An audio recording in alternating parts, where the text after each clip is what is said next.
Welcome back to the channel. Today we are going over the LEOPARD 2A5, armed with a 120mm Right-and-Haul 120mm L44 gun, not that of the L55 of the 2A6, which we will get to eventually. This thing has a mass of 59 tons, and stock has a 1,000, not 13,000, that'd be amazing. It has a 1,327 horsepower at 2,600 RPMs, which is very, very decent at top tier. Not the best, not the worst, but it's kind of in the mid until you get the upgrade, as this is completely stock, only with that of DM23. So this is going to be a review of the vehicle before it is spaded. I'll make another one once it is spaded. I'm not part of the partner program yet, so I did apply. I don't know if I'll get in or not. I hope I do, because I'd love to be able to get in the partner program with this game in order to make out videos of this.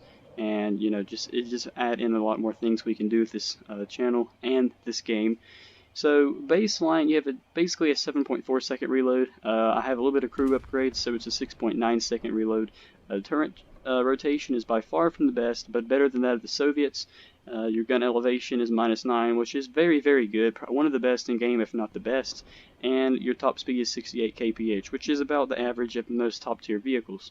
Now, let's get to the modifications, and then we'll get to the armor. So right off the bat, you have DM23 as a Tier 1 round. This is excellent. This allows you to basically, as soon as you get it, grind out that shell, or you can grind out parts and FPE, then grind out that shell, and then grind out adjustment of fire, then suspension, and then you can grind these out. Now, the downside about this vehicle is you have to grind a lot before you can get your main armament of the DM33 round, which does have 481mm of penetration at 0 degrees. So at least you get access to an armor-piercing, fin-stabilized discarding sabot at a Tier 1, compared to some NBTs that don't get one that's reliable until later. So let's go ahead and get to the armor analysis real quick, and we'll do this with its first DM23 round, which should be about the same penetration as most of your Soviet enemies will be firing, unless they are completely spaded. So let's see. So as you can see, it's not going through your front. Your front is barely strong enough to handle it. Now, I don't know if it can get through at an angle, but I mean, you'd have to be directly above to pretty much go through. Turret cheeks is completely off limits. The breech, it can go through, it can shoot your gun, and it will break your gun, so keep that in mind. As far as on the side, it really can't go through here, which is what makes in my opinion, the Leopards so powerful. A lot of people will try to shoot a shot like that to the side of the tank, but the Leopards, German engineers knew that they needed to make at least the front part of the tank a little bit stronger. And this tank was made back in the early 90s, or mid 70s era. So keep that in mind. 2A6 is made in the 90s. Get them mixed up. So right off the bat right here, you can see that you don't have anything right here. I mean, 50 cals can go. I mean, maybe not 50 cals, but anti-air will go through there. You want to make sure you don't get hit here, even though you have a blowout panel. You can still get shot there, and it can still kill you if the shell is coming somewhat inwards like that, because it's going to hit your crew, making the blast force go in. Sometimes it'll just detonate no matter what. So keep that in mind. Now let's get to the optics on this vehicle with the armor, or the X-ray. As you can see, you have an optics of 4 times zoom to 12 times, and a side field of view of 18:6. This is fairly good. I would say it is not the greatest, but as far as a top tier NBT, that's probably about all you need. As you can see, it does have the same 2A4 pretty much composite armor. You just have these turret cheeks that basically make it a whole lot harder to penetrate, because it hits something and it has a massive amount of airtime before it hits something else. So it really does weaken these shells. So now let's get to the armor analysis from that of DM33. Now this is going to be your main armament. This is going to take you a long time to get to, and arguably by the time you get to this, you'd probably already have a big dent in the 2A6, which I would recommend just going for it, as it's a new top tier at the game pretty much. So complete hull is completely penetrable. This will penetrate pretty much anything. It won't penetrate through front plates on Soviets that have contact 5 ERA, but it will go through contact 1. If you don't know what ERA is, I'll pop up this picture right here. ERA is basically a type of composite armor that basically explodes, making metal go up into the discarding Sabo, making it have to travel more distance, also damaging the Sabo, maybe breaking it so it can't penetrate, or at least, like Contact 1, will try to explode on it, shift the metal upwards so it has to penetrate a few, maybe like 20 or 30 more millimeters of steel before it gets in. So this could save your crew's life in a real life scenario, mainly used by that of the Russian Federation. There's a little bit faster acceleration, faster repair. Pretty much everything's a little bit less realistic. I don't have another paint for that. Honestly, I wish I had a desert paint because this thing is going to stick out. As you can see, the turret traverse is a lot faster, and the power. That's one reason why I play arcade, is because it's just a little bit more friendly to stock players, as far as there's not quite as big a difference between a spaded vehicle and a unspaded vehicle. If you don't know what spaded means, in case you're new, most people know what this means. Spaded basically means the vehicle's been fully researched, like you have everything in the vehicle, all the modules researched. This basically means the tank is fully upgraded, meaning that it's ready for combat, as not that the unspaded vehicles aren't, it's that they don't have the capabilities of that of a spaded vehicle. They don't have the ammunition, they don't have the track upgrades and stuff like that kind of hold them back in a little bit. Not enough to really make a big difference on the battlefield, but if it's 1v1 and one has upgrades and one doesn't, most likely the one that has upgrades is going to come on top due to having a better gun upgrade and better elevation and stuff like that. It really can make a difference on different terrain. So at this point, I only have one spawn. I actually have a backup. I think I could have respawned the realistic if I killed someone, but I think I only have one backup. I like the new changes they've done. Excuse me, voice crack. I like the new changes they've done. They've made the diesels not sound just like a diesel engine. They kind of add like a little turbocharged sound, which I really do like. Good night. Or never mind. I did get your gunner or someone. I don't know who I got, but I need to be careful. I'm going to shoot your gun because I don't want to take, because I think someone's over there, 2A5, which is someone I don't want to mess with right off the bat. While his gun's repairing, make sure this guy doesn't get me. Just shoot his ammo. He doesn't have ammo, okay. But this guy's repairing. Oh, this guy got me. Alright, back it up, retreat to the fort. We're dead. I should have backed it better. My gun's still alive though. So, okay, there's a T-80. Okay. I don't have my track. He's using heat. I see a lot of people that, actually this is realistic. I ain't really used to playing realistic that much. Kind of weird. Anyway, I don't play realistic that much. I did play it quite a bit a while ago. But anyway, let's go ahead and try it on out. The downside about realistic is you don't have a crosshair, but again, you know, it's more skilled. It's a lot more rewarding too. So let's go ahead and get in here into a battle, and let's see if we can go. So right off the bat, realistic, you're going to have a little bit less weight horsepower to ton ratio than you will in that of arcade. But the good thing about being in realistic is, in my opinion, it pays more. Yeah, I'm pretty much like 2 but the only thing I got is an APFS VS round, so keep that in mind. So if we don't do good on this, we'll go into an arcade. I mean, like normal, I kind of want to do a review of it in realistic and arcade, so you can kind of see how it performs, because I see a lot of YouTubers who just do one or the other, and I know there's players who, you know, they want to play arcade, they play a variety of different things, so I wanted to put out a review of this in realistic and this in arcade. So realistic, if you're new to War Thunder, realistic is basically, it's a lot more, like the armor and everything is really realistic, meaning that like the protection analysis is 100% correct. As in arcade battles, ricochets are a little bit higher chanced, and as well as the armor on the vehicles, as far as shells going in, sabos will do a lot more damage on impact, generally damaging more of the tank, and also repair times are a lot longer, it seems like, so keep that in mind. So I've played a lot of realistic, but not in a long time. I haven't played realistic in probably close to 6 months, so wish me well here. I mainly play arcade just because, not really because I didn't like realistic, but I mainly play arcade now due to it being a lot faster to get in the game, and the games are a lot faster, therefore I made a lot more research on them, but that doesn't mean it's a bad thing. So the thing about realistic, which is good, is people don't just exactly know where you're at. They can't just come around the corner and shoot you. You know, everything's unknown. you kind of have to understand where people are at, which is the good part about it. I don't want to talk the whole entire time, because I know that gets really annoying, so I'm going to be quiet here. We're going to try to get some gameplay in, and yeah. Hopefully the stream recorder is recording okay-ish. Okay, we just got nailed by a, what is that? Okay, he got his gun. He's not going to shoot me for a minute. I hate doing that to people. I really think it's a low skill move, but I don't want to die this early in game, so I'm sorry, buddy. I had to do it. My gun's still offline. He's going to have to repair, so my gun should be back online before he repairs his gun. If it isn't, I would be very mad.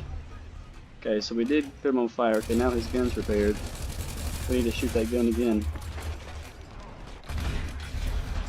Okay, we got his breach, so he's not going to be shooting for a minute. Like you can see, the repair times are a lot higher, but again, it's a lot more rewarding. I don't have another vehicle in my lineup, I don't believe, so once we're dead here, we'll be going to another battle, which obviously we're going to be doing anyway. So, I thought I saw someone right there going to sneak and shoot that 2A6. Okay, I don't see him. I don't have thermals. I wish thermals, if you don't have them. Arcade's not such a big deal, but in realistic battles, they make all the difference as far as you can see things moving a lot easier. If you know what that battery is, I honestly don't know. I think that stands for an autoloader, but this tank doesn't have one, so, or it may just be for the engine. I don't know. I think that's, I know it goes for something. I bet it's for thermals.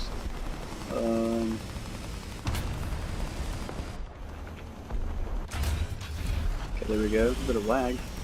Oh, no, we're dead. Well, there we go, guys. That was a short battle in realistic. What the heck? Did you see that? Invisible tank? Guys, invisible tank. You see that? Look at my tracks. Okay, I can tell that the hot tracks update definitely glitched a little bit. Blew my cheeks off. Alright, well that didn't do too well. Alright guys, welcome back to Arcade. I don't know what map we're in. Okay, here we are, we're in Tunisia. So we're in another desert biome map. Again in Arcade, I like this one a little bit more, it's more open space. Again, we're going to A5, 2A6, there we go. Got 2A6 on the team, that's a good thing. For us, not for the enemy. The downside about, well I didn't say this, the downside about playing against, let's say, you know, or in Arcade is you play against every nation. As in realistic, you like Germans are on the team versus all, like we'll say like Americans and Germans versus everyone else, or vice versa, you know. Therefore, you know, you don't have to worry about looking for German enemy vehicles, that makes sense. So therefore, you know, you can kind of cut a big chunk out. That's not a good thing. You blow my ammo out right before the battle. That's not a good idea. Or not a good thing either. It's not a good thing because I don't have any ammo now. I don't know. I'm going to have to go to a cap point whenever we cap a point to get ammo. You little piece of trash.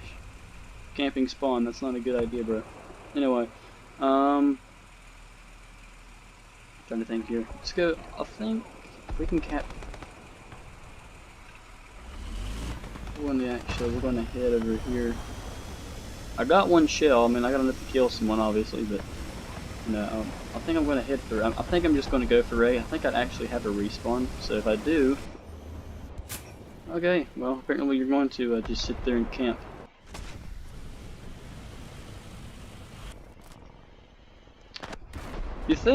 You'd think that Gadget, as far as, I mean, I guess it's, I mean, once you drop out of spawn, you're technically in game, but you think Gadget would implement something as far as, you know, 30 seconds from the beginning of the game, no one can die or something, so people can at least get out into the battlefield.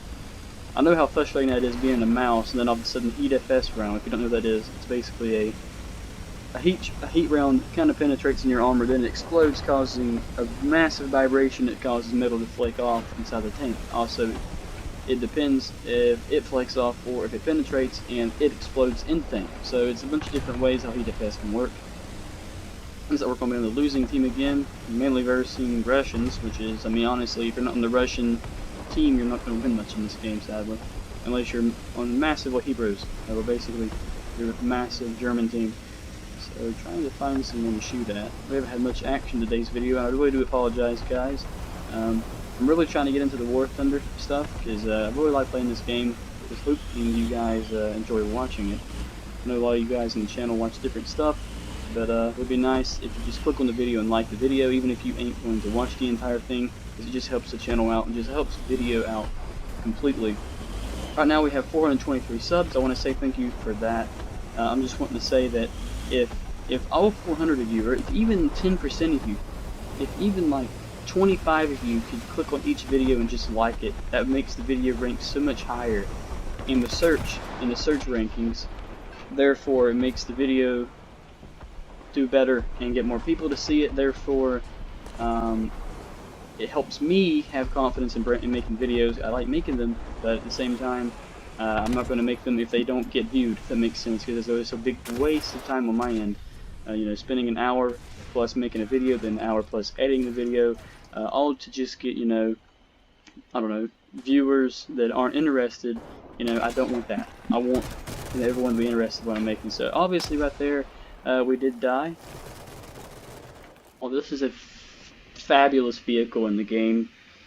It just lacks in some of the departments that kind of make it not as great as it used to be now that volumetric is in, because it kind of didn't do real well to the armor of this vehicle. It helped the Russians out, obviously, but you know, most tanks, volumetric, if you don't know what that means, basically if it shows 133 millimeters, it needs to be, you know, it calculates different than what, say, before. If it was a pixel, like if it was like a little green spot like that, or like this right here, and you clicked, it would always go there, it would always penetrate, which would always result in something happening. As now, they've kind of made it so, you know, the armor can double lap over itself realistically, unlike, you know, in real life, like if there's like a little crack right there, if you shoot at it, obviously rounds are not going to be pinpoint accurate. But let's go ahead and get to the overall review of the tank. Tank is fabulous. It's an amazing vehicle in the game. I totally recommend that you grind the the German tech tree and get to here. Now it will be a little bit frustrating, especially when you are basically at these ranks, because these are very weak tanks and a good anti-air, but very weak tanks. And you don't get a decent one to here, so you kind of have a pretty long grind of grinding through the game for a few weeks until you get to here. And once you get to here, you know, to the 2A5, you kind of can rely on your armor a little bit. Now that the 2A6 is in game, obviously arcade's not going to be that reliable, but keep in mind that you do have a good reload with an ace cruise, like 6 seconds. So I mean, you do have a pretty good reload, and you know that obviously goes up, I think, to 50. It may go up to 60 something, I think, with an ace crew, and I don't have an ace crew, by the way. And obviously in arcade you're going to have higher horsepower. Let me see how much it adds in arcade. Let me see if it tells me. Adds 225 horsepower, so 225 horsepower would basically make it go, I think, a little bit. Its power to weight ratio would go up by about 4 or 5, I think. So keep that in mind. All in all, the vehicle is very good. If we can get some likes on this video, I'll be glad to make more War Thunder content. Sorry, struggling there. As I really do like making videos. I just wish you guys would click on the video, even if you don't really like the video. You know, just, you know, spread the word to post. If you can, put it in the comments. You know, just like the video. I mean, because it just helps get the video ranked out there, which is basically how you got all those other videos, the War of the Worlds and stuff, out there, because you massively liked it, and you basically click sub, you liked the video, and you watched it for at least a good 30 to 40 seconds plus, which therefore makes it rank in the YouTube algorithm. So if you don't watch the video, YouTube thinks the video is not any good, so they're not going to put it out. Not saying my videos are great, but I'm just saying that it would be really nice if you just watched it for 30 seconds. You could literally just throw your phone aside, wait for 30 seconds to go by, and just turn your phone off, honestly. Well, thank you so much for watching, and I will see you in the next one.